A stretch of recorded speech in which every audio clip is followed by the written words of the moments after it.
हेरीमा नेपालम पहाडी तामाङ बस्तीको पुरानो जमानाको घरमा बस्ने गर्थिन्। सीन 1 हेरीमा सधैँजसो सानो कोठाबाट साँझमा झ्यालबाट बाहिर देखिएको हरियो पहाड बाटो आकाशमा हेरेर टोलाउँथिन्। झ्यालबाट सूर्यास्तको किरण हल्का उज्यालो छिरिरहेको छ।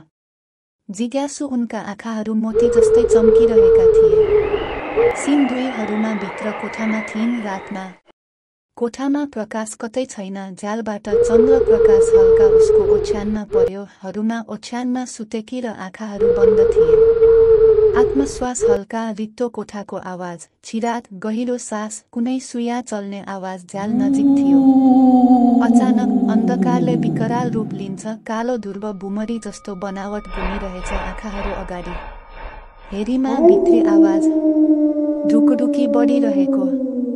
के यो? के हो? भुम ढुकढुकीले उनलाई घेरिरहेछ। उनले आफूलाई अन्धकारमा हराएको महसुस गरिन्।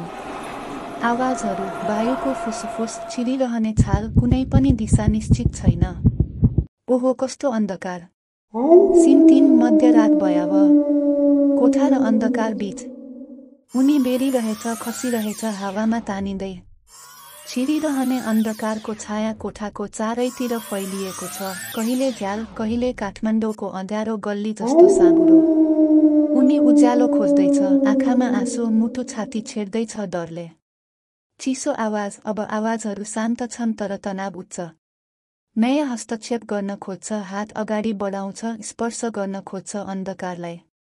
अचानक ती सबै कालो घुमिरहेछ। एक विशाल छाया झ्यालबाट बाहिर निस्कन्छ। एक रूपरङ्गहीन मानवाकार आकृति, आँखारहित हात फैलिएको। त्यो आकृति नजिक आइरहन्छ। मुटुको धड्कन तीव्र, डरले काँप्छ। आमा, आमा, आमा, उज्यालो कहाँ छ? आमा, उज्यालो कहाँ छ? अनि एक चम्किलो उज्यालो आँखामा पर्दछ। आमाको आवाज आउँछ, किन कराको? हातमा मैना बत्ती समाएर आमा उभिएर उसलाई कराउन थाल्नुभयो।